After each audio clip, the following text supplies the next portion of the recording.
The Federalist Papers are actually pretty cool. They're some of the most influential documents in the history of the United States.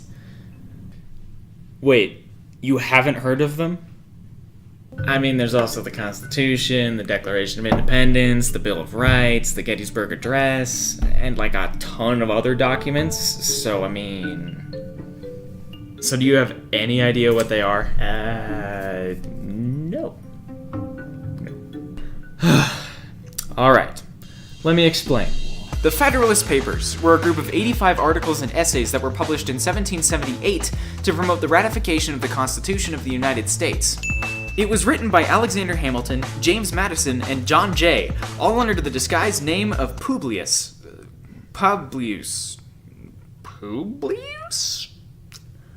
Well, it's spelled like this, so pronounce it however you want. They were writing these for the anti-federalists who did not want a constitution. By the way, there are anti-federalist documents too, so if you want to check those out, there's a link in the video description to Mr. Dragonfire's channel where he has a video on it. Go check it out. Anyways, where was I?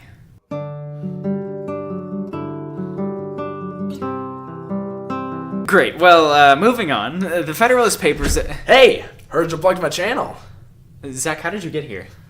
Using my time machine / teleportation device. Zach, that's... It's a time machine. Anyways, what I was saying was that Alexander Hamilton wrote quite a few of the documents, including the first one. And we all know that the first is really the most important, always.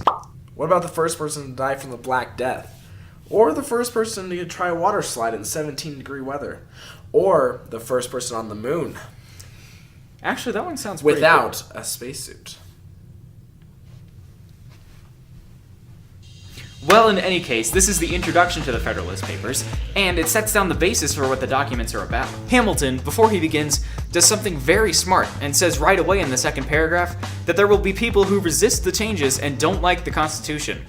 He also mentions that it is not, however, my design to dwell upon observations of this nature. So basically he's saying he doesn't want to deal with the other side of the argument. Yes, but it's so he can stick to his own ideas and not the ideas of the other side.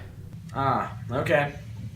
However, he does, for some reason, talk about it for 2.5 paragraphs. I mean, I guess it kind of makes sense. He's trying to introduce the entire Federal Papers and trying to explain that people can go to other sources and see the other side of things. He wants to explain his own idea without the interruption of other sources. I can understand that. Can I have my video back now? No.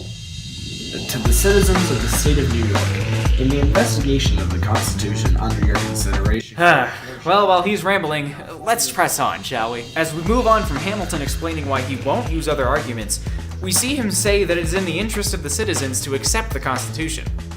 He also mentions that his arguments will be open and ready for the people to judge them, so as to not disgrace the cause of truth, whatever that means. He then, finally, goes on to tell us what he plans on writing. He says he'll discuss 6 different things. The utility of the Union to your political prosperity, the insufficiency of the present Confederation to preserve that Union, the necessity of a government at least equally energetic with the one proposed, the conformity of the proposed Constitution to the true principles of Republican government, its analogy to your own state constitution, that's a nice short one, and the additional security which its adoption will afford to the preservation of that species of government to liberty and to property. Or, in normal people speak, why we need a constitution and how we get it. Alright, I'm finished, Ryan. You can have your video back now. Zach, I literally moved on with the video while you were doing that. Anyways, we have... Wait, I have a question for you. Do you, have an opinion on the topic? What do you think? Wait, are you... Opinion? Right. I personally agree with the Federalist Papers. I don't think the United States would have done as well as they're doing right now if we didn't have the Constitution.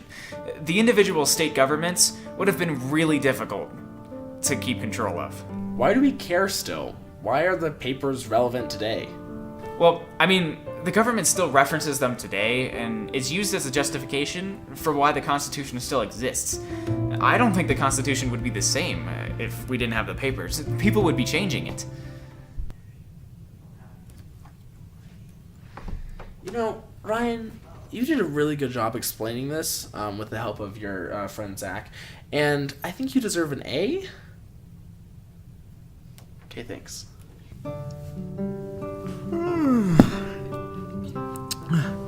What time is it? 2:34 a.m.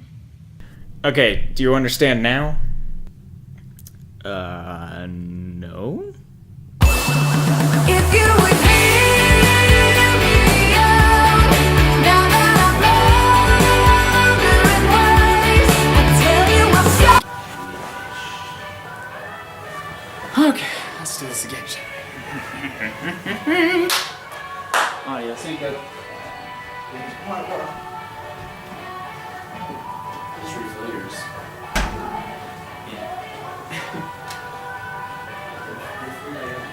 Yeah. Gotcha. Okay.